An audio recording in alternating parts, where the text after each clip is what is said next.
My guest today is Gabriel Halpern, who is an Iyengar teacher based out of Chicago, Illinois. I met Gabriel a few years ago when I took a series of his workshops here in NYC at a Kula Yoga project in Williamsburg.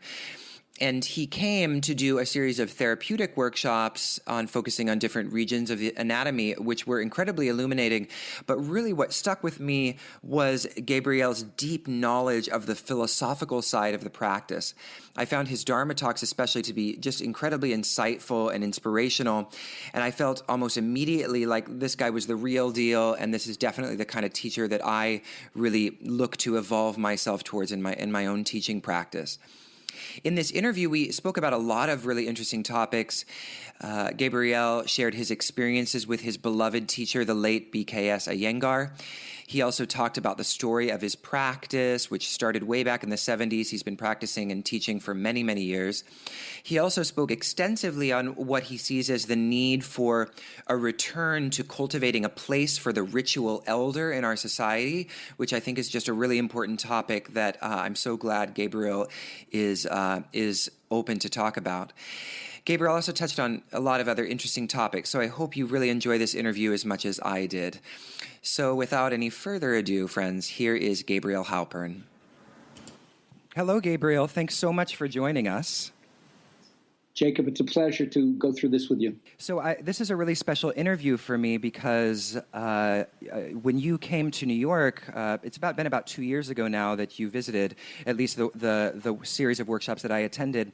And those workshops really affected me in a really kind of transformative way. I found your workshops to be really illuminating, and not only at the level of asana, but also from a philosophical standpoint. I really connected with you in your Dharma talks, and I felt like in general, I tend to hear a Dharma talk, and sometimes I get a little cynical. And there was a level of kind of rigor and critical thinking that I felt really set you apart from a lot of other teachers. So I'm wondering kind of if you would maybe want to talk a little bit about how your teaching evolved to that place. Well, thank you very much for acknowledging whatever you got from me. I spent over 20 years at the university level in DePaul teaching theater, but teaching yoga for theater students. So certainly it helped spruce up my own cross-cultural academic background and probably made my ability to speak in front of people more smooth and articulate than it had been in my earlier life. Well, it's hard to say how I got specifically to where I am. Certainly the people who are mentors for me in terms of prolific creativity in their life, and also the ability to hold court in terms of fascinating subject material and recognizing a certain kind of planetary significance to the things that we say, so that their topics, whether it was Carl Jung in psychology, or Joseph Campbell in mythology, or Alan Watts in his Western exposition on Taoism, Buddhism, Hinduism, and Tantra. Yeah, I love Alan Watts. Or Ram Dass, right, as another fantastic Western person who went from psychedelics to the journey in the East and helped mentor so many people in my generation. Each one of those people had a really good grasp on how to use language and concepts to explain things that seem esoteric in one way, but have such fantastic deep grounding in philosophy and practical application in your life. So that's kind of in the background, people who were important to me. But how I developed my own personal style was a combination of first accepting the idea that if you're a yoga teacher, you have a responsibility to at least know the various scriptures that if you read a little bit, these words will come up again and again. You hear about the Bhagavad Gita, or the Upanishads, or the Dhammapada by the Buddha, or the Yoga Sutras. And so just out of the pure respect for the tradition, if you do not at least not just peruse them, but make them lifelong studies, it's a kind of disingenuous aspect from my point of view. However, when we get to maybe my history, I did start off yoga studying in an ashram where it's kind of taken for granted. Scriptural study would be one of the gems that you're mining, even though you're not limited to looking at scripture, but at least if you're a teacher, you ought to know that. And then I've always felt that there's a limit to how much you can work any field by borrowing other people's ideas. You have to, at some point, make them your own. And part of that comes from willingness to accept the authenticity of your own life. And I am from Brooklyn, and you know the quote, you can take the boy out of Brooklyn, but you can't take Brooklyn out of the boy. So I felt that I had some kind of street savvy that I never wanted to lose, because there's a kind of direct, gritty, yes, in your face, but no less compassion and understanding as a Brooklyn person and a New Yorker that, you know, it makes you have an opinion about everything. And that doesn't mean your opinion has to be backed up by scholarship. It just is a common sense, streetwise understanding of things. And so I really started to combine giving my understanding of Eastern philosophy with a contemporary practitioner's understanding. And that was certainly modified over the years by first getting a business, then getting married, then raising children. So the yoga of relationship became a primary focus for me, and still is, which took me away from the ascetic renunciate model, which if we ask me a question about my history, I can explain more what I mean by that. But even though the Indian tradition has its 4 ashramas or stages of life, yet you pick up from the beginning that it's all leading you towards a certain kind of ascetic renunciation at the end of your life. And maybe in terms of a philosophical base to prepare you for accepting your own mortality, it was okay. But from a cultural and historical perspective, that's not our approach. And so while respecting that, I understood this is what worked for them for a very long time. We needed a different kind of paradigm.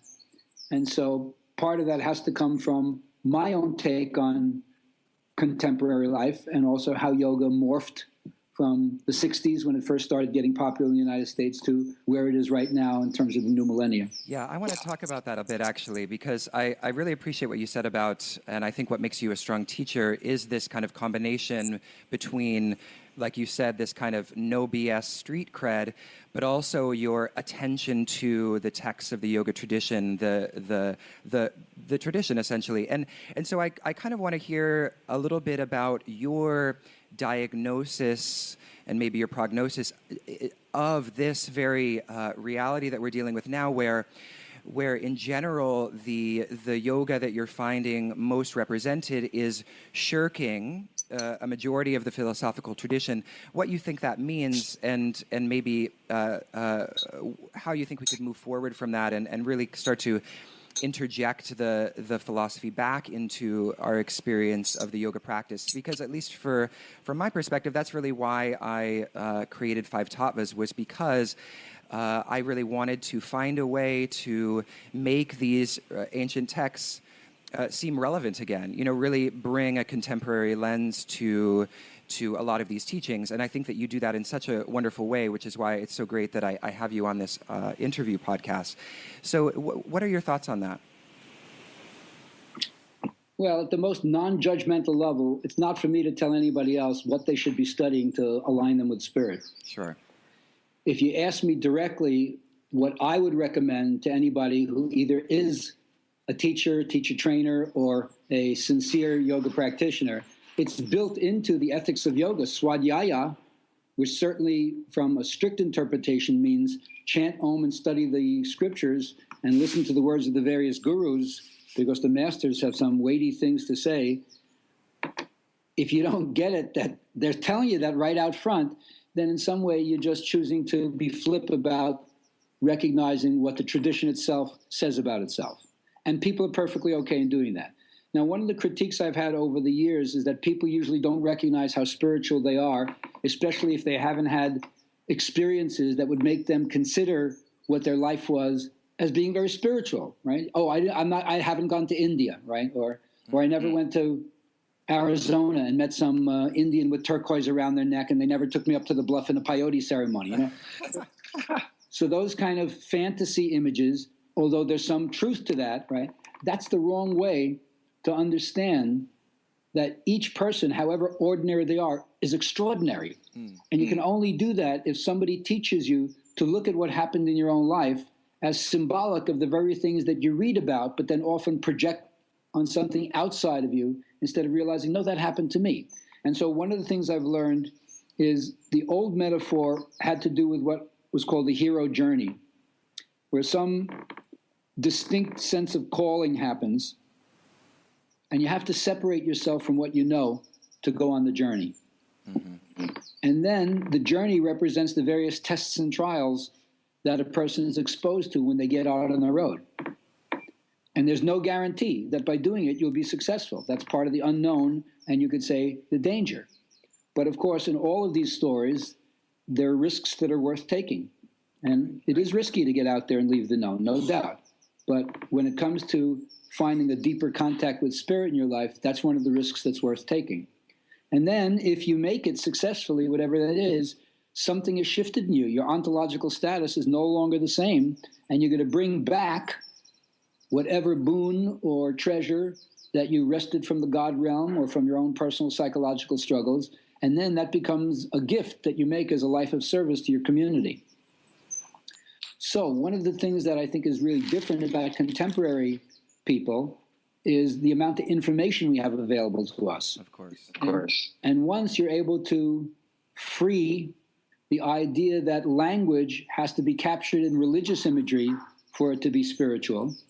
I remember one teacher used to say, spirituality, organized religion is the banana peel, and spirituality is the banana. Mm. And so for so many people who have had a disenfranchised experience with organized religion, or it's just not their cup of tea for whatever reason, then they go off in search of something that appeals to them personally. And because in our day and age, you don't have to talk about spirituality solely with the images that organized religion used and held sway with for a couple of thousand years. You can find your understanding of consciousness and how to touch spirit, and you can call it numinous experiences or magical experiences or non-ordinary experiences. The word isn't important. The fact that it's recognized in so many different disciplines. So if you find it in science, if you find it in literature, if you find it in music, if you find it in art, if you find it in psychology, if you find it in philosophy, if you find it in military understanding, if you find it in political understanding, if you find it in relationship or parenting understanding, it's all fine, because what form isn't the spirit in? Yeah. So once you start realizing that, then you look back at your life, and the way I've understood it is, for a modern person, the ritual initiations come in transition states. Instead of the old indigenous or primal model, where at some point in time, the elders are going to come to the prepubescent or early adolescent boy or girl's house and call them out and take them away from the parents and then take them off to teach them whatever they need to learn to become a full adult. That doesn't happen in our culture. But that separation, that transition state that causes you to say, I am no longer who I was as a result of this, that happens in the divorce, in the death, in the job loss, in the shifting homes from, if your parents move around a couple of times. You break your arm the night before the big volleyball championship, and you were the key server. So those kind of losses, betrayals, disappointments, they force you to go down, and that's of course another one of the things that I've learned that have become incorporated in my philosophical ramblings, and that is, you cannot only have the path filled with light and love. Yeah, it's just a denial of what life itself is, and it also doesn't give you the opportunity to test or be tested what you got inside of you, which is very often brought to the surface as a result of having to face those things, rather than my path should be smooth and there should be any bumps in it, and then I'll be happy and content. It doesn't work that way. Yeah, I'm glad that you said that, because I was just listening to one of your Dharma talks again recently, and one thing that you said, I wanted to bring it up, was this idea of don't get attached to the light. And you say don't get attached to the dark, but don't get attached to the light. And I think that's really interesting, because, sometimes in a yoga class, and I myself have said this, after saying or before saying namaste, you often say the light within me bows to the light within you. And seems like there's something dualistic about that, in that, only the light is what I'm recognizing in you. And so I'm glad that you bring that up, because I think it is something that I find a lot of times is a way that the philosophical tradition is interpreted is that we need to somehow, in this kind of almost Judeo-Christian puritanical way, purge ourselves of these negative qualities in order to be, this, that, and the other that you associate with whatever a quote-unquote good yogi is. So I'm really glad that you brought that up. Do you have anything else you want to say about that? Sure, absolutely. Well, first of all, I don't want to shame anybody or accuse them of any kind of phony holiness. Right, You go into a yoga center or studio anywhere across the country. Believe me, there's nothing wrong walking off the mean streets of wherever you live and be able to look at somebody who smiles at you with a friendly face and says something that you may not get at the beginning, and says, hey, I honor the light within you. For people who are world weary and are beaten down and have had a lot of experiences where, you got to cover your back and be not sure who you can trust, I think that's really fine. Right. We want to assume it's coming from a sincere place. At the same time, anybody who's studying a little bit beyond the surface will immediately realize that one of the beautiful things about the Hindu and therefore the yogic tradition is they embrace the darkness right away. We don't have images of Mother Mary is not Kali. Mm. We don't have the images of the destructive nature of the universe as being part and parcel of what makes the whole thing go around. Yeah. Shiva is the Lord of the yogis, but he's also the Lord of destruction. Yeah. We don't have that. We want to separate the idea that God is all good rather than whatever is that force that we want to project upon deity encompasses everything.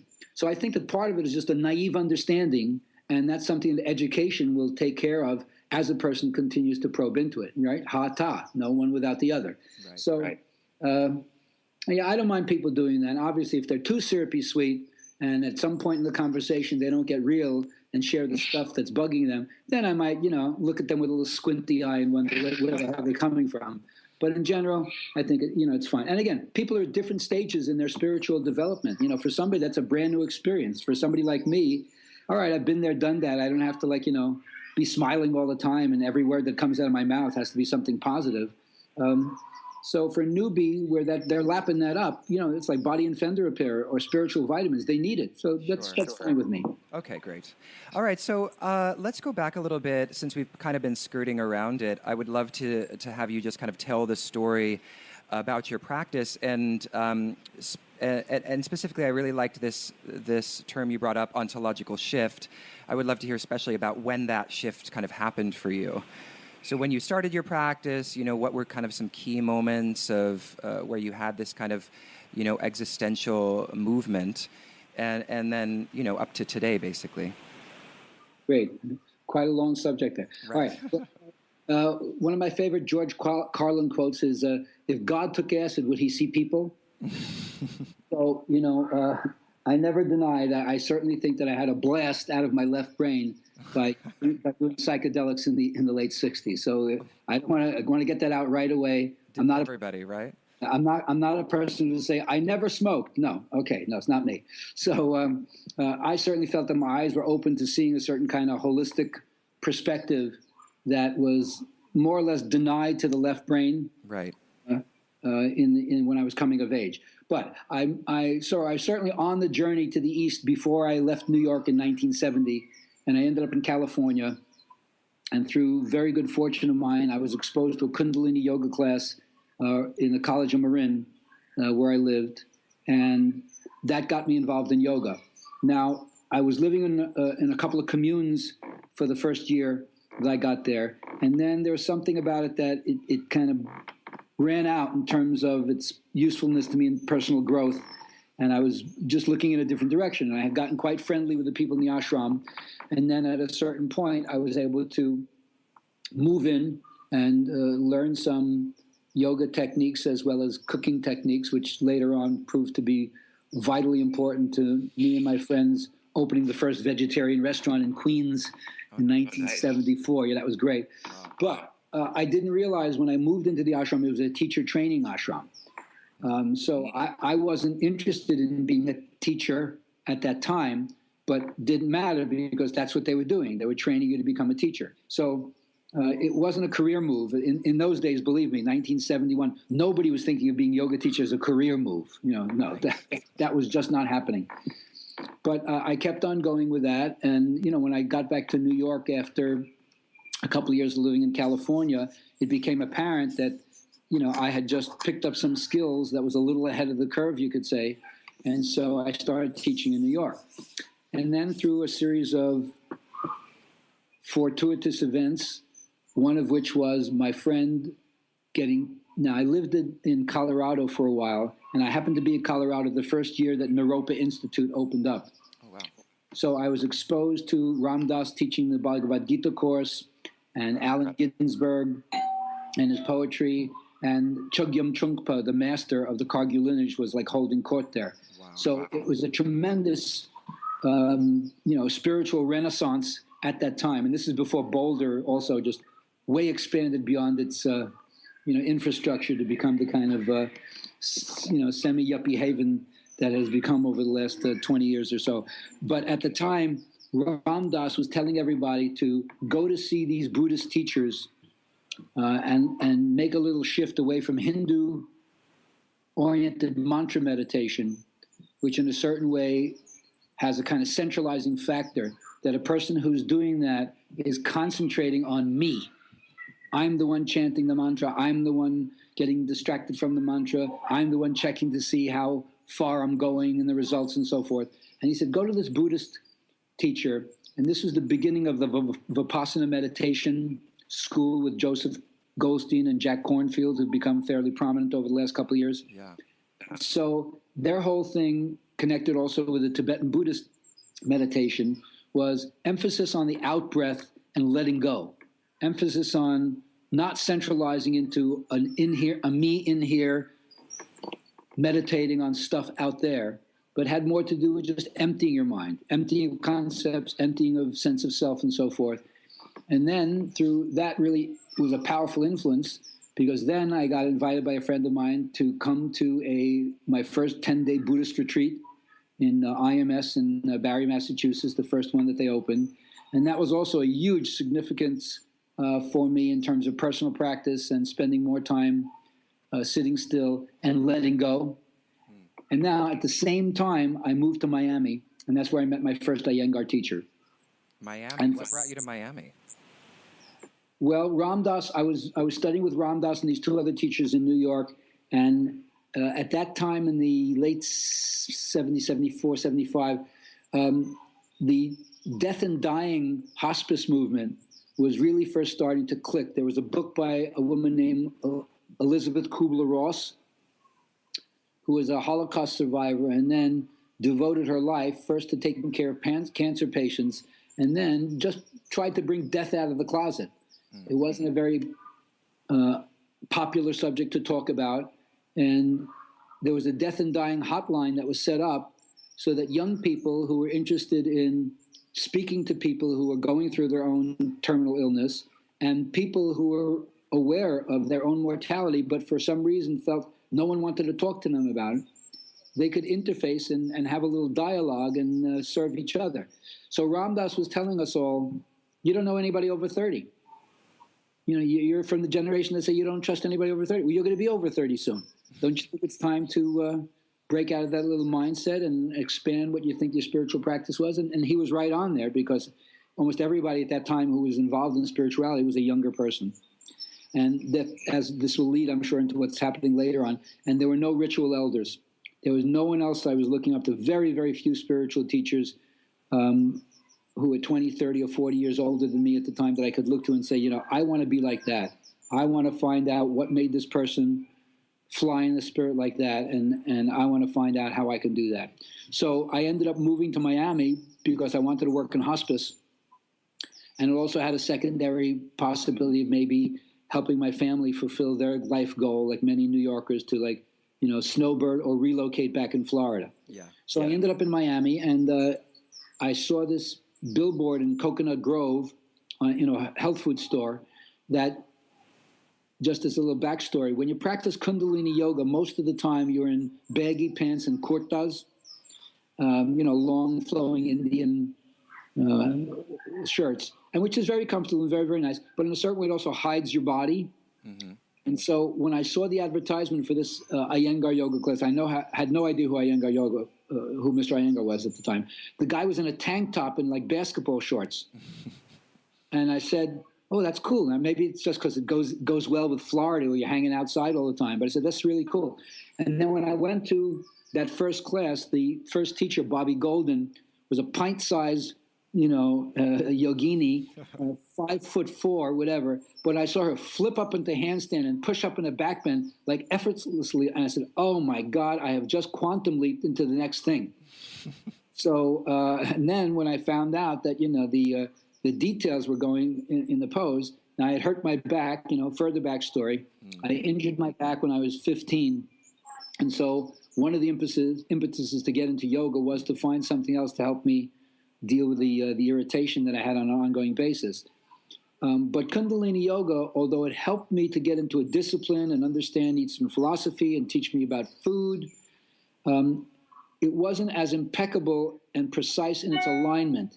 It certainly had, things like hold your arm up at 60 degrees, but other than that, it wasn't really sharp in its delineation of anatomical parts and relationship of one part to another. So although I got a lot from it, it was much more of a power, strength and concentration technique, which did me well for that time. But as soon as I got into the Iyengar technique, I realized, okay, this is like teaching me more about my body and the mechanics of what I need to learn for myself. And then, of course, they had all these props.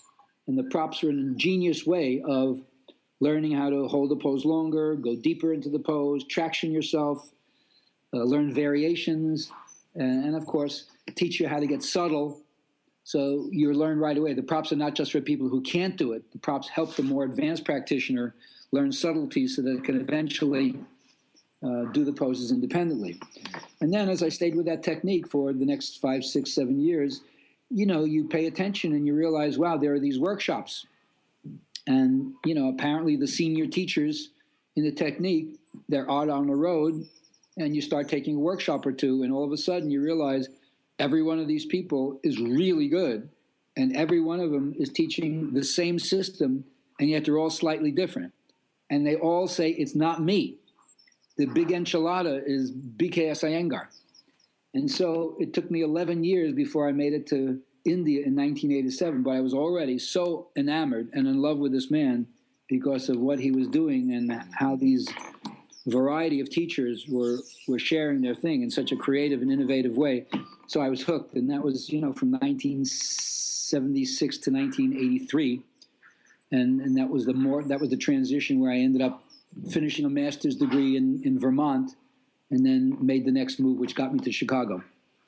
And, then the final part of the story was I looked for an Iyengar class. I saw another, God bless the health food stores, I saw another advertisement for a woman who was teaching up in the dance studio in Northwestern University.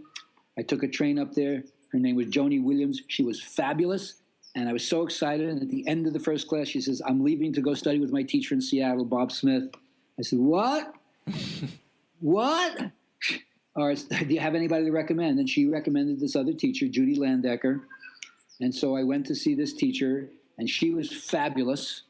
And so I started taking classes with her. And then I kept hearing her mention that this other teacher who I'd never studied with, Ramanand Patel, who was the senior teacher of all the existing teachers at that time, he's coming for a workshop. But the woman who was the workshop coordinator was not in class recently because she was taking her Sanskrit PhD in the University of Chicago. So I had to call this woman, Beatrice Briggs, to get a slot in the workshop. And our first conversation, it was like the intellectual comrade that I didn't even know I had been looking for. Here's a woman who's like me. We could talk about 6 different translations of the Tibetan Book of the Dead. And I'm sure like each one of us was saying, whoa, what kind of intellect is this person showing? And we just really hit it off. And then within a year or two, we ended up partnering and taking the other 3 existing Iyengar teachers who we knew, who all had their own small following, but didn't have a central place. And so that's when the Yoga Circle opened up in September 85. Wow. And, from there, we had a little rocky first couple of years, but then I eventually bought my ex-partner out.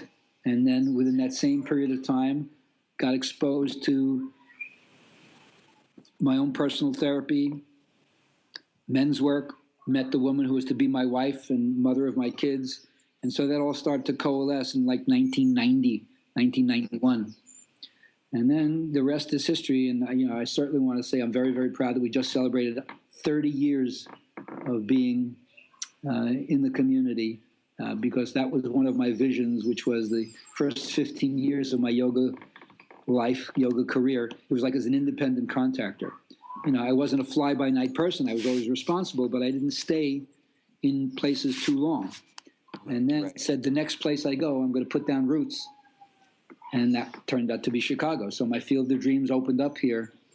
And, I would say with great pride, I haven't burned many bridges.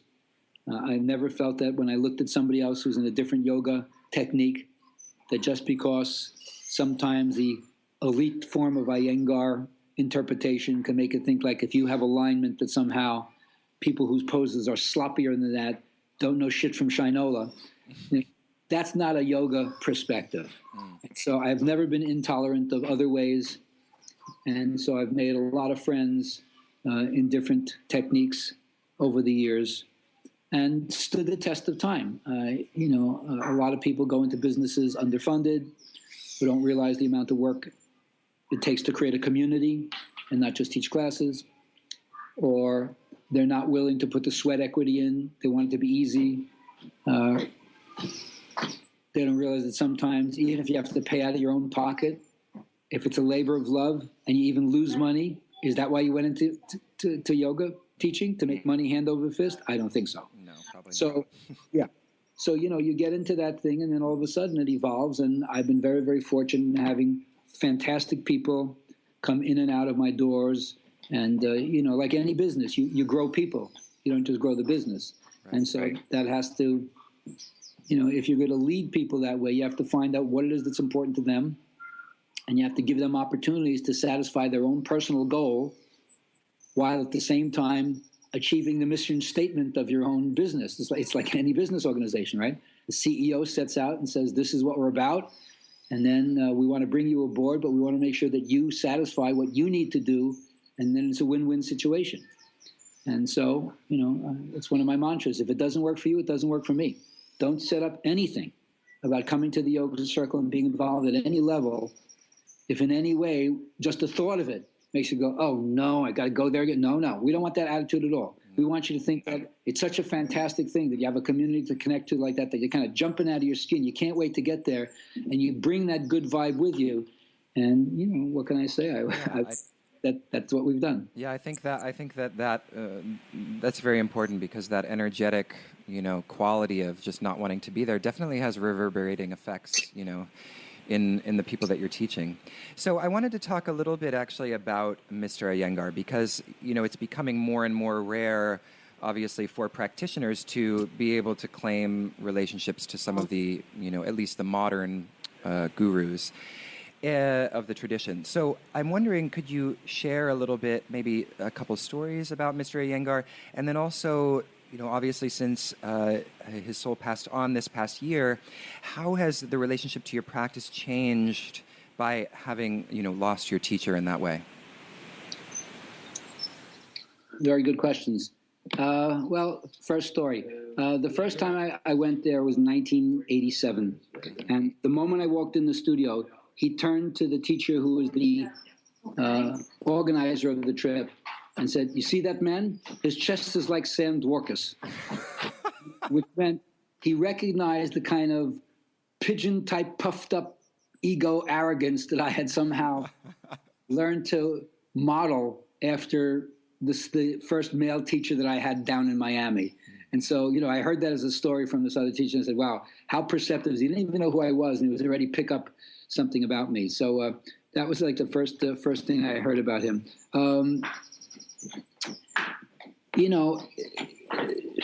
It's hard to pick. There's so many different things to say. One thing I learned from him was to trust my eyes. Yeah. I think the last time that I was there in India, I had finally gotten Thank you very much. over the fear that some people have about approaching him when he's not in the yoga shala. Okay. When he's in the yoga room, he's a tiger on the prowl. And, you just like keep out of his way and just, listen to anything he says.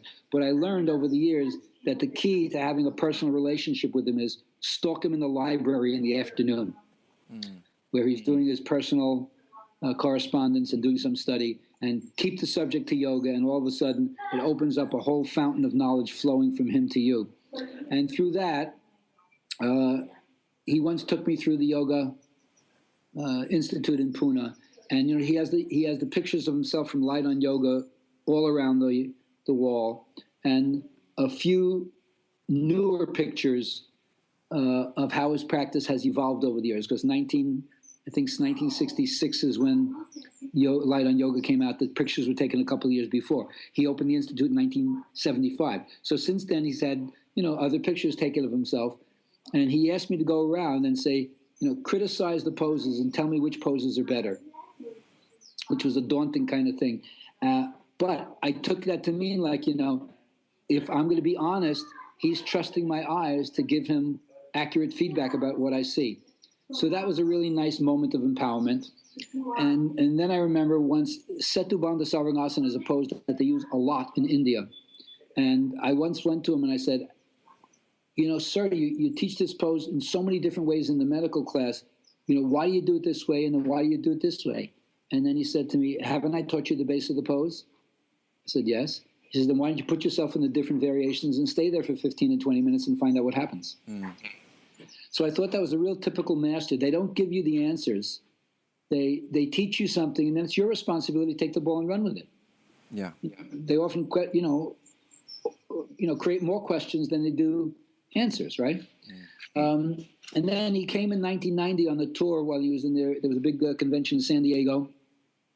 And, I remember him coming into the room. By this time, previous conventions, I've learned how to play the game.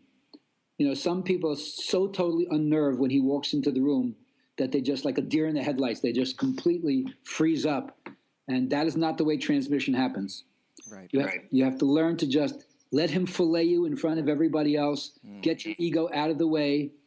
If you're a long time, student, you've seen this happen to other people on an ongoing basis, and they don't melt. They just take the hit and then immediately use the exact same words he just said and put it right into action. Don't waste any time. And so I had learned this already. And I remember when he came in to criticize my teachings in Pravritta Trikonasana, something like that, right? I just melted and I knew what was going on. And I just surrendered to what he did. And then he told all his entourage, you see this man? He has a mind that doesn't waver at all. And that's what he's trying to make you understand, that whatever the situation is, yoga is supposed to give you a certain kind of equanimity, whether the equanimity is, don't get freaked out when you're stuck in a traffic jam, or don't get freaked out if the master comes in the room and rips your whole, your pose apart in front of all the people. You can think of it as a shaming experience, or you can think of it as like, no, the master is teaching you, and you get a chance to surrender and see what's going on. So he came to Chicago and stayed with me and my partner. It was a real life highlight in 1990. Beautiful. And, immediately comes into the yoga studio and, immediately sees things with his eyes about you could be using this to use this kind of prop, and you can use this with this kind of prop. And, a wonderful thing, someone had just called the week before he came in to say he's married to an Indian woman and his mother-in-law is coming to visit. And everywhere she goes, she likes to ask local yoga studios, is there any kind of karma yoga or service she can offer? So I said, she wouldn't happen to be a cook, would she? He said, yeah, she's a fantastic South Indian cook. I said, the guru is coming in next week. Would she consider coming and making a meal for, So it was fantastic. She got banana leaves and did a special thing. And Mr. Iyengar was like the Jewish mother, just serving everybody. You couldn't refuse a second helping. And it was just nice to see him in a different mindset like that. Yeah. Just many things. But, and again, many stories with his daughter. I have to also say his daughter and son, Gita and Prashant, have also been extremely influential in my own teaching, and of course took on a brunt of the teaching as well. Most of the time they were teaching the trainings or the public classes, and Mr. Iyengar would just come in and interrupt and take over. So I certainly have a debt of gratitude to the things I learned from them.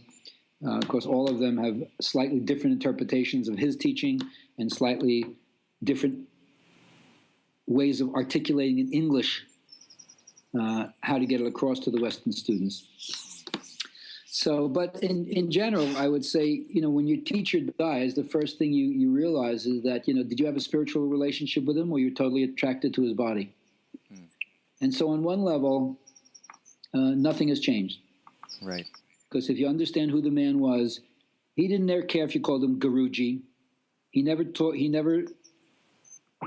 as far as I saw, he never treated anybody else who just called him Mr. Iyengar with any sense of disdain or sense that, oh, you're not respecting me. Why aren't you like bowing down and kissing my feet like these other people who are devotees? No. Right. He didn't care about that. What he really cared about is, do you love the art?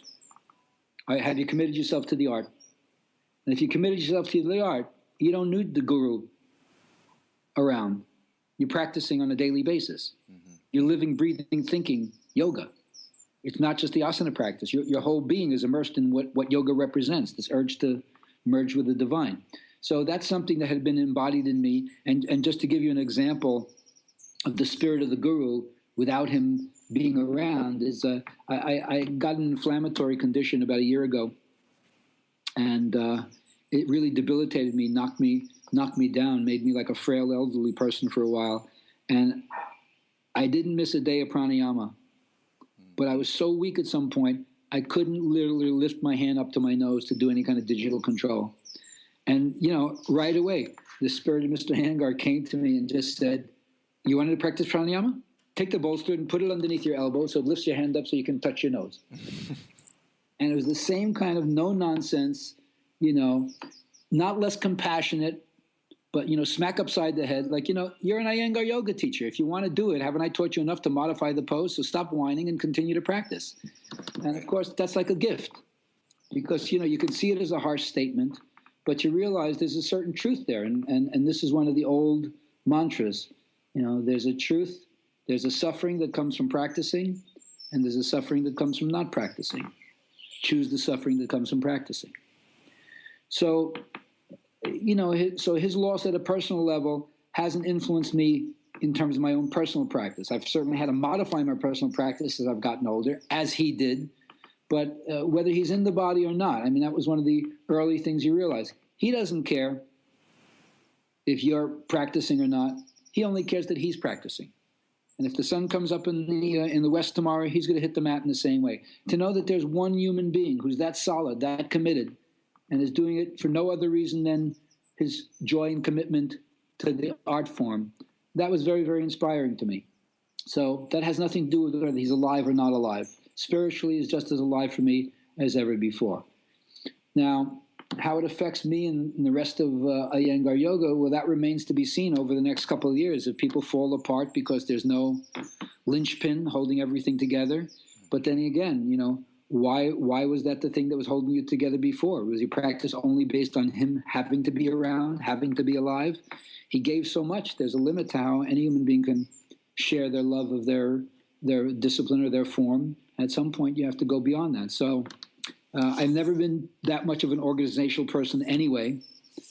So it's been much easier for me to say, well, Mr. Iyengar is alive, not alive now. I don't have that much of a commitment to the national organization. They have some good goals. I still like the training that they're doing to prepare people for certification, which has gotten much more rigorous and much more intelligent in a certain way over the years. Mm-hmm. But for me, this goes back to 2007, long before Mr. Iyengar passed away, the first convention where no Iyengar actually came. I was so excited to see what the senior teachers are going to lay out for the American Dharma and the vision for the future. And I was really disappointed when I realized they did not have a vision for the American Dharma. They were still following orders from India. And it's, strangely, at a political level, I had certainly had withdrawn my looking to Washington for leadership. Right. So, right. I can't even give it a historical date because it probably goes back to the 60s, right? Sure. But this was why I somehow assumed that leadership would come from outside me and was hoping that somehow they would take the ball and show us what to do in the future instead of realizing I am the leader for my own vision. And I don't look at other people. I don't go to other people's websites to see what they're doing people look at my website to see what the standard of the industry is. So maybe that takes chutzpah. You got to have stones to say that.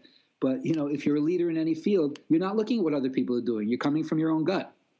So that kind of also took me further away from the organized aspect of Iyengar yoga, without in any way saying that they don't do really good things and turn out good teachers. But the organization wasn't for me, because I was looking for something else that wasn't connected necessarily to Iyengar yoga. Right. And maybe that will be the transition into the ritual elder part. It's interesting that you say that about kind of the difference between taking the principles that you've learned and kind of being creative with that based on your own experience, and then being handed down in this kind of I don't know if authoritarian is the right word, but centralized way from India. And it's interesting because I've noticed that there are two. My experience with Iyengar yoga, which I try to practice Iyengar at least once or twice a week, in addition to my vinyasa practice. Because I found in the teachers that I study with, and I felt this way about your workshops as well, is that there's, on one side, there's the people who are kind of maybe fresh from their Iyengar teacher training, and they kind of deploy a standardized sequence. It's a lot of Prasarada Padottanasana based, facing the side or whatever.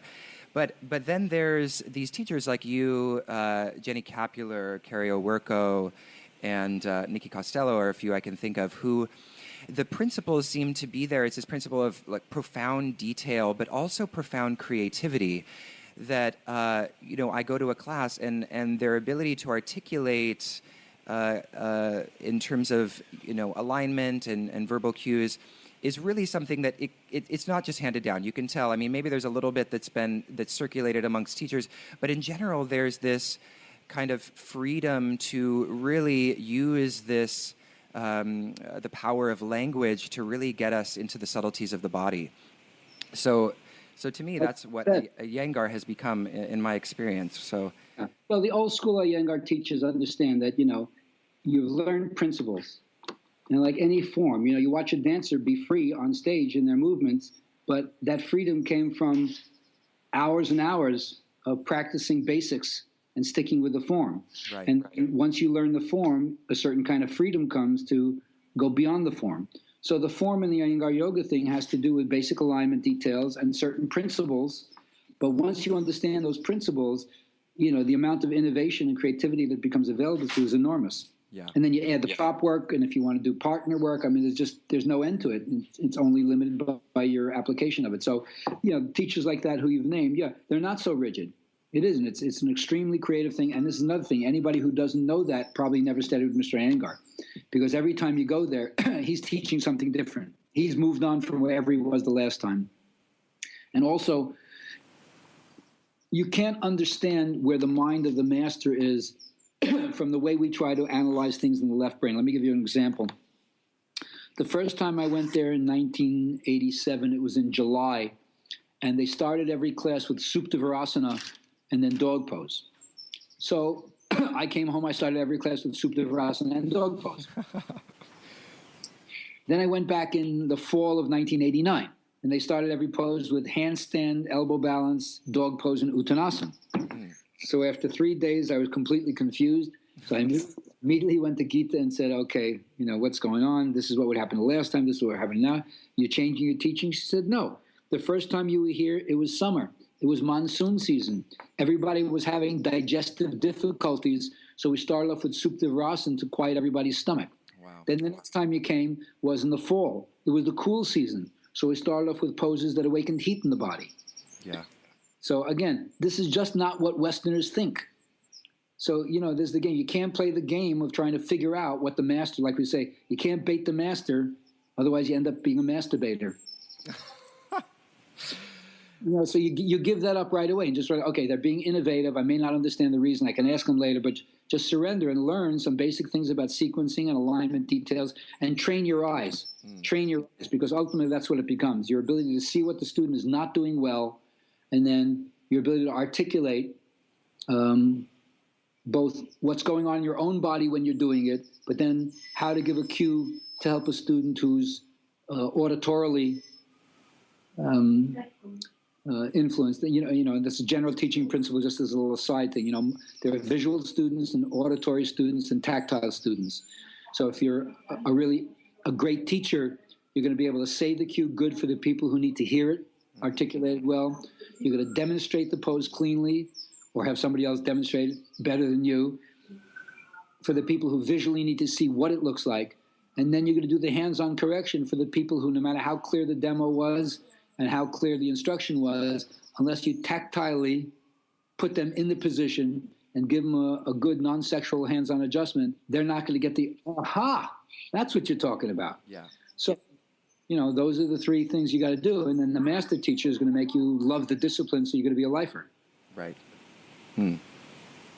So one of the things that you had mentioned, which I think is a good segue into what I want to talk about next, was how the practice evolves and as you age, and I think there's kind of a juncture that happens, especially because there's so many young people practicing yoga, and I think the vinyasa style tends to invoke a kind of idea of accumulating postures, so there's this desire to have a large repertoire of fancy asanas, and you have to come to a juncture where, your body becomes more limited because your body is aging, and certain postures no longer be possible, and inevitably the practice, and not inevitably, but in a lot of instances from what I've seen of people who've been practicing for 10 years or more, they start to become more attracted to the therapeutic side of the practice. They start to become more attracted to the use of blocks. I mean, for me personally, if I walked into my first yoga class being Iyengar, I probably never would have come back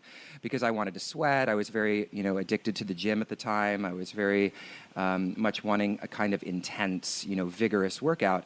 And it wasn't until maybe the last 3 or 4 years of my practice that I really started to see the benefits and just kind of geek out on Iyengar and also the teachers that I'm inspired by the Iyengar practice.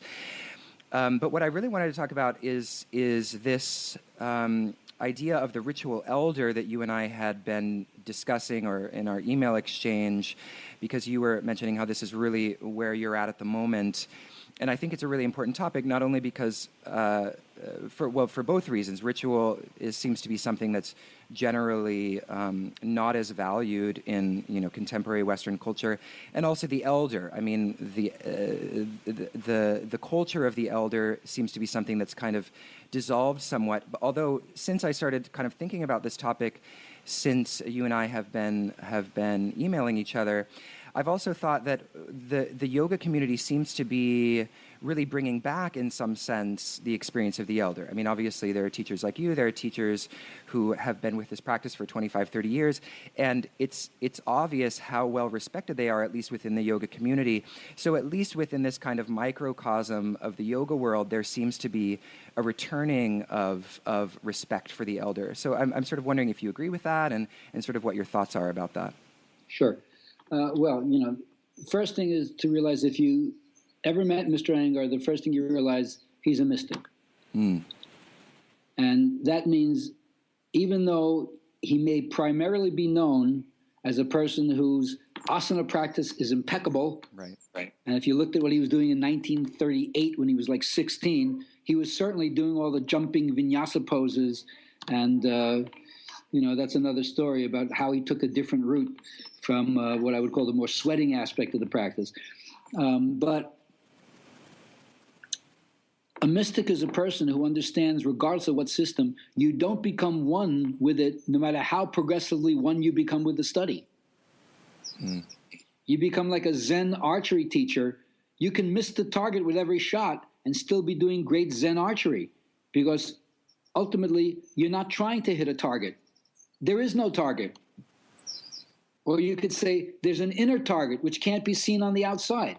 So there's something about yoga. What you're trying to achieve in yoga isn't something that just happens because you can do a lot of kick-ass asana, even though there's nothing wrong with doing a lot of kick-ass asana. But again, even in yoga, asana is supposed to be a limb in the 8 limbs that have to help train you to be in a more meditative absorption, which means you're going to stay in a pose. And, there's a funny story about Mr. Iyengar once helping the children of the Institute do a presentation. So he goes out introduces the children, and then lies over a bar stool for for 45 minutes while the children are doing the presentation. And then the next day in the paper it says, "Old yogi can only do one pose." So he used to say, "When I was younger, I played. Now that I'm older, I stayed." So there's something that comes from not only just being injured, but also finding the depth in any asana to free you from the conflictual aspects of the mind and find out what other meditative focus can happen if you're not looking forward to the next posture or a deeper posture, which is also connected to my idea of postponement. And I'd love to get into that at another time. Maybe we can have another idea. To me, this is one of the stink of contemporary practice, is the postponement to something other than just being in the here and now. Anyway, the ritual elder thing, I think, is really important, except that I would say that it has to go way beyond the yoga community. Yes, I'm happy to know that yoga has a certain connection to the rishi idea or the guru idea, and therefore there's a veneration for someone who's supposed to be a past master who's been at it a long time, that you project upon them a certain level of respect or wisdom or, insight. Yes, that's really true. But again, in a world where we have a very, very different idea about somebody who's a teacher or a mentor compared to the idea of a guru, which almost always in India is connected to divine infallibility. If a person's really a guru, they're supposed to be embodying the divine. And, does that mean they can't be wrong? For a Western student, that's very, very dangerous to think that, you're going to not look at a human being's actions and find anything to criticize about it. That you're going to project some kind of perfection on everything they do. That's dangerous. That's leaving your critical intellect at the door. That's not good. And, there's been many excesses in the yoga world to show you what happens when you do that. Right. But separate from that is so some of us have been practicing 25, 30, 45 years. It doesn't necessarily make you into a master, can't master infinity, or a guru, because you're accepting your humanity. You still have flaws. Maybe you understand some of the jargon better. You can demonstrate things and give perspective to people. But for me, I want people in the yoga community to break out of what I call yogic apartheid. That you're surrounded by other people who you think are more conscious, so somehow you're better or higher or cleaner or closer or purer than other people who don't practice yoga, right? Or people who don't eat a plant-based diet, or people who aren't thinking green, or people whose political views don't accept, same-sex marriage or the LGBT community or the ozone layer, whatever it is. There could be any reason to divide people from each other, whereas yoga is supposed to come to unite people together. So this doesn't mean that you can't have an opinion about the truth and put it out in a direct and frank way if people ask you. But at the same time, if your own lifestyle ends up alienating you from other people, something is wrong. So I don't mind for people to be acknowledging the older practitioners as being ritual elders for their community. But the truth is, the elders are all over. It's just that we don't recognize them as such. So you may have to have gone back over your life and looked at who gave you initiations. And again, it doesn't only have to be a much older person. To be a ritual elder, you don't have to just be 70 or 80. Right. You can be in your 40s or your 50s already, and like your ritual eldering for your community for the people who are like 20 or 30 years younger than you already. Yeah. So I wouldn't just limit it to a chronological understanding, but I do feel that as one gets older, you have something to share with younger people, and this is the intergenerational connection that mythologically has always been there, what's called the puer and the senex, the flying boy and the old man. We need each other. There are things that we each give to each other that cannot be gotten alone. Like when they say, get it together, you don't get it together alone. You get it together. So each one of us has different psychological tasks to work at the stage of life we are, or the season of life that you're in. And, there's youthful exuberance that adds a certain energetic upliftment to be around when you're an older person. It has nothing to do with what you've accomplished or whatever. There's just pure life force coming through a person, whether it's a child, right? Certainly an infant or a child or, a teenager. You see all that budding life force. you just have respect for just what they are. They don't have to be anything different than who they are. And the same thing is really true for an elder. Once you start respecting what your life experience is, well, not all your life experience has been easy. You've had a lot of hard knocks. And if you survive up to now, you have a lot of great stories to share. But if you don't value that as something that needs to be heard or wants to be heard by the people around you, then you kind of shrink and think like, I'm not as important. I don't make as much money in the economic world. Should I be like my friends and just line up to get medicine instead of be the person who like people come to so I can dispense medicine to them in the form of the stories of my life? And of course, as you get older, you're faced with things that, again, I hurt my back when I was 15, so in a certain way, I had to pay attention to ongoing discomfort at the body level. But for people who are relatively healthy, you usually push these things away. I don't want to have to think about it. Until my own parent or grandparent gets ill or dies, I try to just kind of go through life blithely, forgetting basic Buddhism, right? Sickness, old age, and death. It's the three heavenly messengers. It's always there, but most people don't want to look at it until they have to or they're forced to. Yeah. Whereas the more mature perspective is to realize that when you get older, your body is going to change. Your lifestyle is going to change. You've probably lost a number of friends, maybe your own family already, God forbid your spouse or your kids. You can't deny the fact that you're a day closer to the day of your own death. And so one of the things you want to do is you want to be able to share whatever gifts and talents you have and help empower other people who don't recognize the extraordinariness of their own life. When I was younger, as I said, I looked for the ritual elder. I ended up turning into the ritual elder, but I didn't have an older person who looked at me and said, "You're magnificent.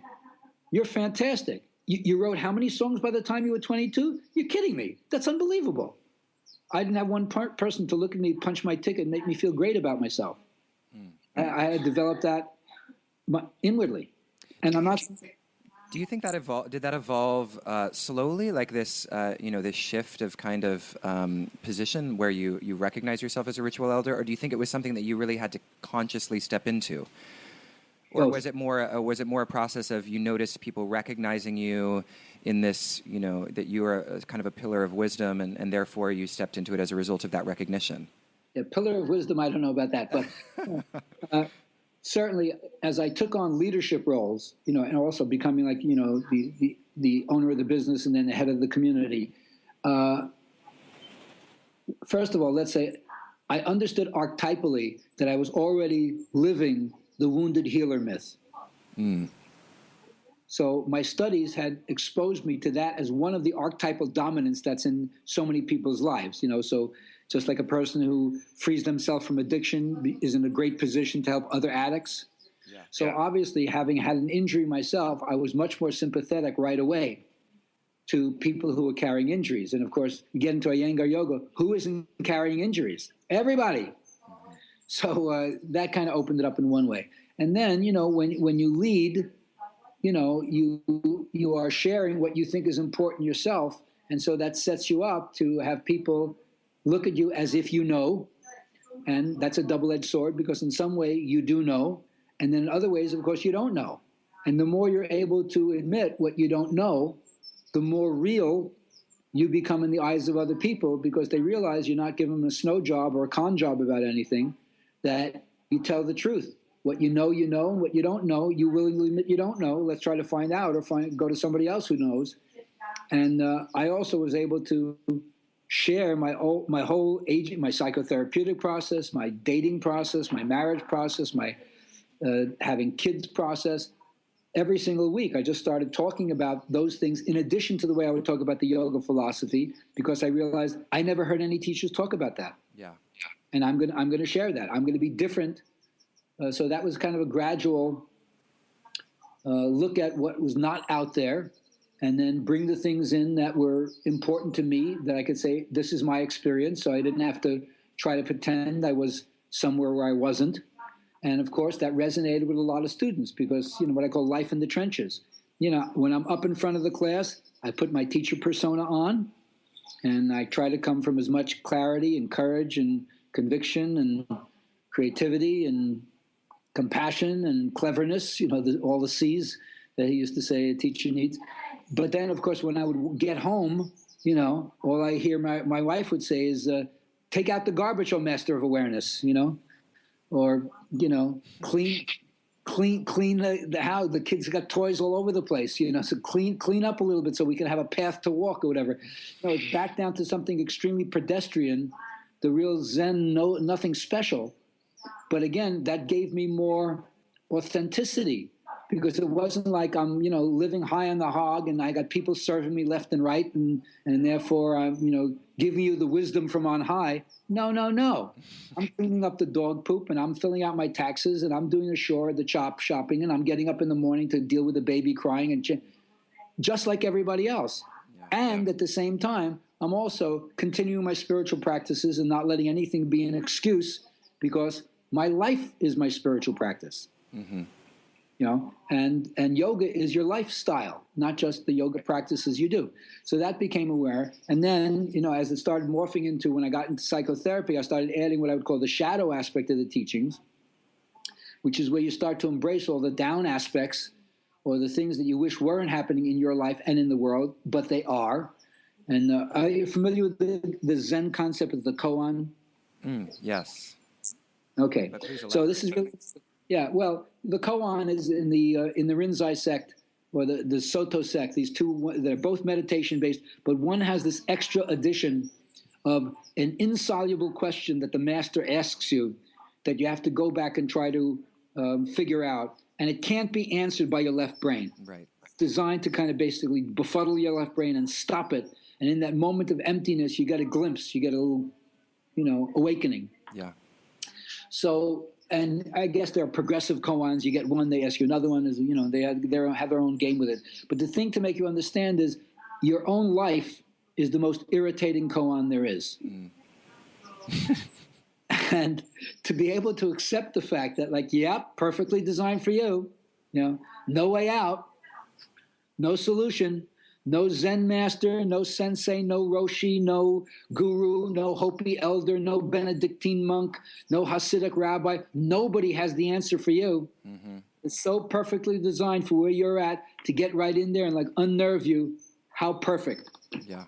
And what you have to learn how to do is turn the things that were burdens in your life, and therefore things that you're always trying to fix and correct, which only makes you judgmental on other people, and instead take a conscious life review of why or how everything has happened in your life, and can you look at that now and come from a place of spirit and say, I am no longer that, and I'm going to look at every one of those incidents and even the people in it, and I'm going to bless all those people and be thankful and grateful that I had that experience that's brought me to where I am now. And then if you can learn to do that as you age, that gives another kind of gravitas or depth. I even say heaviness to what you have to say, because you're not bullshitting this Pollyanna. Everything is pie in the sky and light and love. And there is that. Right, and I think that if you studied me for any length of time, you'd never find my students saying, he's such a blue note. He's such a Debbie Downer. He's always talking about shadow. I wish he would get off the case and get a light. No. There's plenty of joy and plenty of celebration and plenty of passion. But now I also have found a way to take every shameful teaching, every humiliating teaching, every fearful teaching, every sadness, grief-oriented teaching, every anxiety that I have, and bring it into the path and show how I'm working with that at this stage in my life, and what I have to offer other people is that as well as the joy, the passion, and the yoga technique. And that just speaks to people all over, because not many people stay intensely committed to yoga practice. They may want to, but you probably could see this from your own life. Different stages in your life, I'm just not as available. I have too many demands being made upon me. I can't practice the way I did 10 years ago, 15 years ago, not just because of aging, whatever. I have a new job, or I just got married, or the kids are taking more time. Yes, I understand that. But what does that have to do with thinking, living, and breathing yoga, and bringing all these other relationship and emotional dynamic changes into your yogic sadhana? So to me, that appeals to the people who hear what I have to say and I lead by example. That's what I'm going through in my life, how my body is changing, how I've dealt with illness recently, how I've dealt with the empty nest syndrome and the preparation for the next stage, the fork in the road when it'll be time to close the yoga circle and move on to something else, the personal facing, who am I when I'm not teaching yoga? I could say I can't wait for the challenge. I have so many other parts of me that want to come out. But the truth is, it's been my riding companion for the last 45 years. So, I'm up for the task, and I'm not around the bend. I'm not in the home stretch yet, but I know that that's like, for me, a kind of, if not personal crisis, just, the next stage in my life, which I'm preparing for by trying to put pieces in place. So when I get to that stage, I have an A plan, I have a B plan. If this doesn't work, I'm going to go there. And right now, what I've been doing is, I'd love you to do this. You get a chance, go to my new website, dharmaraps.com. Okay. I've finally been able to slowly integrate my Dharma talks, no longer selling them on CD now, going to MP3 and, providing for the future what I think it will be multiple streams of income for me when I no longer want to teach, or maybe I'm not capable of teaching, but I'm trying to organize all the stuff now that I've done for so many decades and get it out there, as well as remind my daughters, you guys better pay attention to this because this could be future income for you. That's incredible. I mean, I even remember when I first went to your workshops and you did those incredible Dharma talks, you were focusing a lot about on fairy tales at the time that we won't have time to touch on today, but some other time I'd love to talk to you about that. But I remember thinking, that it was incredible that you really didn't have a platform yet online where you were able to share this, because you are such an incredible speaker and teacher. So I'm really happy to hear that you're making that happen. And there are sort of, especially with some of the research I've been doing for my project, there's so many avenues to, automating income and getting the teachings online that I think would really serve, the next stage of your path, as you were saying. Yeah. So I want to start kind of wrapping things up. I have one big question, and then I have a couple kind of wrap-up questions for you. So we had discussed, and you've talked about this in a few ways, but I wanted you to talk about it a little more directly. Is this issue for you, or not so much issue, but what is part of your sadhana at the moment, which is facing your own mortality? And so I'd love to hear kind of you talk about that, how the teachings are helping you, and also kind of the larger question maybe of how is yoga about death? Because you hear that a lot. I mean, people say that. I feel like sometimes you hear someone say that in a class, they kind of drop it as sort of a shock, a big point that's supposed to kind of shock someone or make it, there's some depth that's associated with it, but it's never really unpacked, I find, when people mention it. So I'd love to hear you talk about that. Sure. Well, first, I'm still in the end stages. My own mom is 97 and has been bedridden for a number of years and has suffered a certain kind of dementia, you could say. So my brother is there on site as the primary caregiver. So at a certain level, this has been an ongoing process of just observing in my own family, deterioration of the body and the mind in a way where I'm happy that she's warm and protected and safe and stuff like that. But it's a tragic thing to witness the slow deterioration. So in some way, that has prepared me, or is preparing me. Of course, making funeral plans ahead of time, facing that kind of logistical, legal, financial stuff that if you're willing to do battle with the belly of the beast right now, rather than put it off till some other time when you think that somehow you'll be more ready to do that.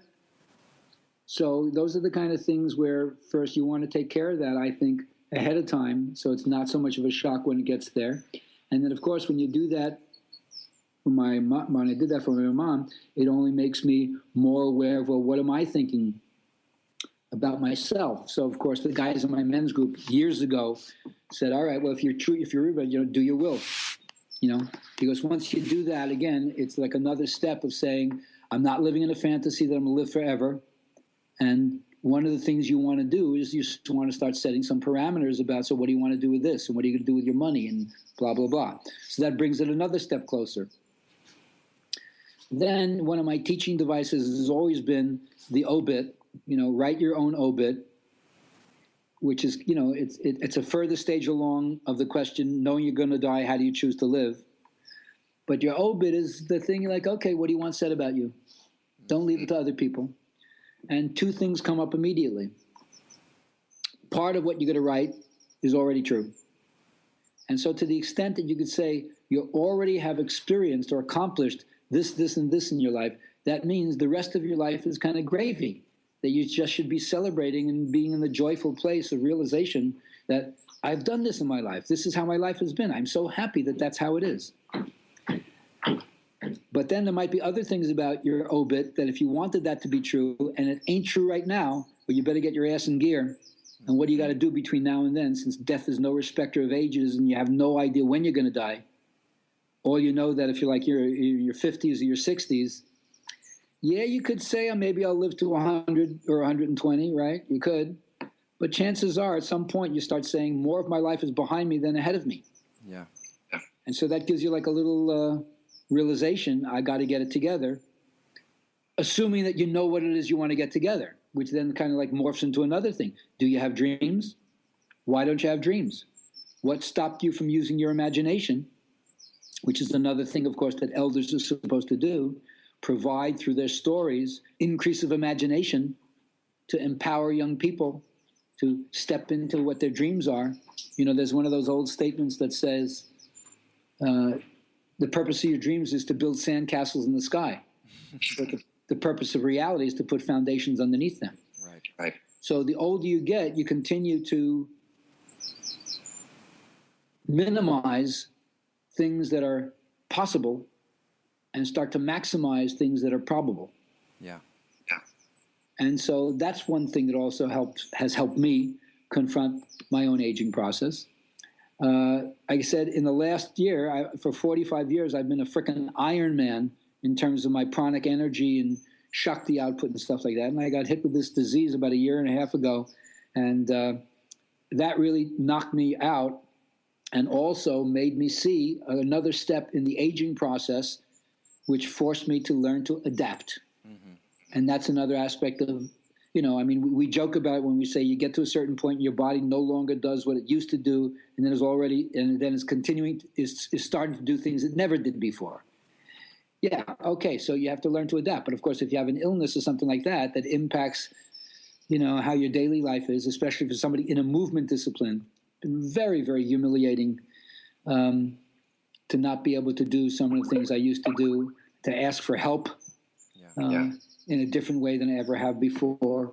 But of course, it's all been growth producing because I've been able to find a way to make that continue, me being who I am. Because you end up being who you are no matter what your circumstances are, whether you're living in poverty or whether you're living high in the hog, whether you're surrounded by friends or you're alone, whether you're well or you're ill, it doesn't matter. The true you is going to come out because it's a transition state, so it's another ritual initiation. So I realized this is another one of those things, and maybe there's a book that was written a long time ago, when good things happen, when bad things happen to good people, right. And then you wonder, as if you're creating your life. Why do I need this experience? Why did I create an experience like this? And it's, interesting to come up with. The only thing I could think of is to prepare me for all the loss I'm about to face. So the combination of the loss of my mom at some point and the changing in the demographic of the family when my brother doesn't have to be the primary caregiver for her, changing relationship to New York City. Both girls are out of the house now in college, a loss of that aspect of the family. You don't see them, more than a few times a year. The potential of closing the yoga circle when my second daughter graduates school, a new fork in the road between me and my wife in terms of reinventing where we are at this stage of our marriage. So those all become changes. You can spin it with different ways, in words if you want to, but they're transitions. And as I've already told you, every transition is an initiation. So each one is requiring a different focus, a different way of looking at things, a different kind of resources that I have to either find within myself or build a support system, because one of the things you also learn from aging is one of the worst things for an older person is social isolation. Keeping to yourself and not maintaining and bridging out to have shared things and do stuff with the community. I don't think that's going to happen in my case, but I'm very well aware of that. So those are all things that are going on in my life, and I think the products that I'm trying to do now is probably the last part of the obit for me, getting out all this knowledge that I've kind of garnered over decades and seeing if I can create a legacy. I mean, I've already done it to a certain extent for Mr. Iyengar. I've made a number of therapeutic books in honor of the stuff that I've learned from him. I wish I would have, if I ever complete them, but I wish I would have been able to get them to him before he passed on, just to have an acknowledgement of like, okay, I see what you're doing. And even if he would criticize, don't do this, whatever. But it doesn't matter. The legacy is there for me. And then just adding, the MP3 stuff and making some essays, maybe some audio books. I have a cookbook that's in the back burner that I'm probably going to reignite. And so that's probably the last part is, my legacy thing, and I'll finish this off because you got a couple of more quick questions, and then I got to make the transition. Yeah. One of my other mentors, James Hillman, once said this wonderful thing about lasting, leaving, and left. And that was his way of saying that you get to a certain stage of your life, usually your young adulthood, and like you try to make your mark, and you stay in a certain field and you work it for a long period of time. And so there's a certain psychological set that you're in while you're lasting through the duration of that period. But then that thing starts to wind down or wrap up, whether you want to call it retirement or, people now have lifestyles where there's a trajectory. You don't stay with the same company forever. You stay for 4 or 5 years, and then you piggyback that to something else. And so at another point, you start to get ready to leave the thing that had lasted for so long, because the motivation that got you from there to here in the lasting period is a different motivation that gets you from here to there in the next period. So you change a little bit your whole perspective about what's going on during the period where now you're getting ready to leave. And then the leaving period ends up in what's left. And that's the legacy part. Is there anything that you want behind you? Your gift, whether it's philanthropical, you leave money and you say, make a red light here, make a park here, create a library, or whatever it is, your opus, whatever it is that you think represents who you are and how, in some way, you'd like to share yourself when you're no longer personally there. So that's also part of it for me. That's great. I'm really happy to hear that you plan to leave that legacy, because I do think that that your teachings are so insightful. It was really nice to hear you talk about your mom, and I have to say I sympathize with that experience that you're going through, because my grandma as well. She's moved past dementia now; she's at Alzheimer's, and that's it's such a frustrating and, as you said, difficult process to have to go through, to watch somebody really, the person that you were familiar with kind of, become somewhat different. And it calls up, at least for me, it's called up a lot of kind of ethical questions of personhood and identity that, obviously we don't have time to go into, but it's really kind of, it's complicated and it's challenging for sure.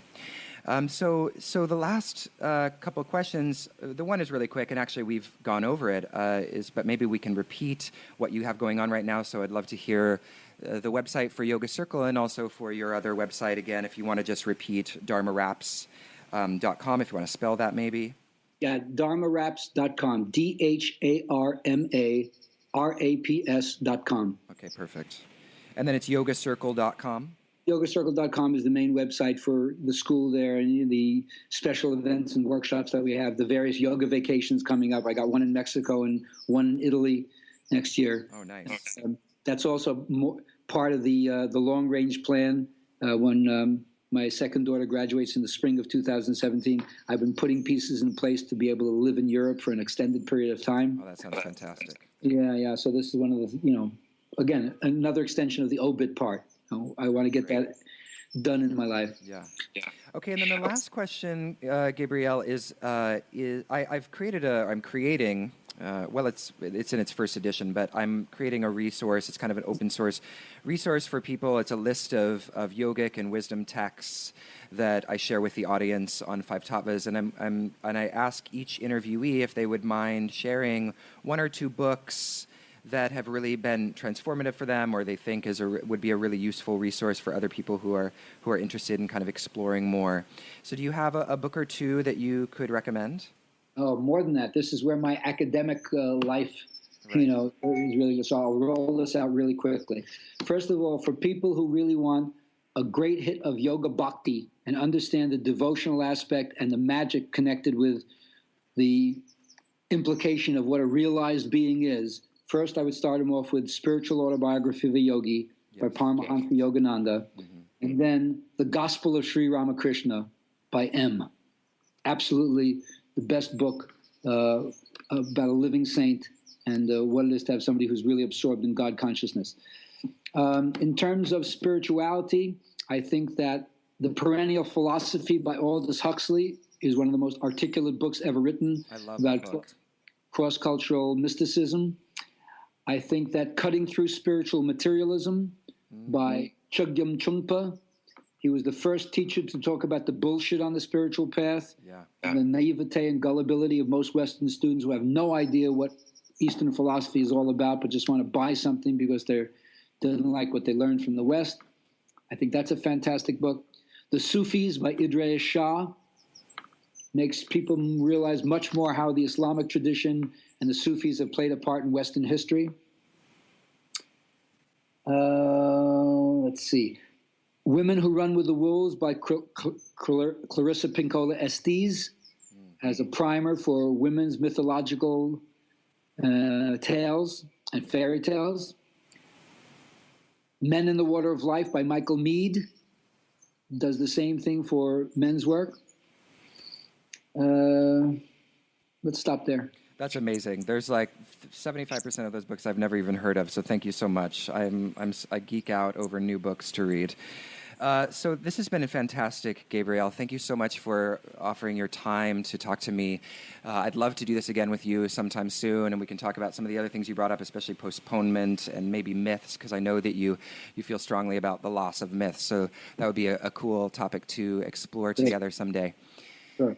Let me know if there's a way that we can link this podcast to what somebody could connect to in the yoga circle. Oh, yeah, absolutely. I'd love part of this to be available to people. That would really be helpful. Yeah, and absolutely. Feel free at any other time to, consider me a consultant or somebody to run stuff by. It'd be an honor to help continue supporting you as you pursue your path.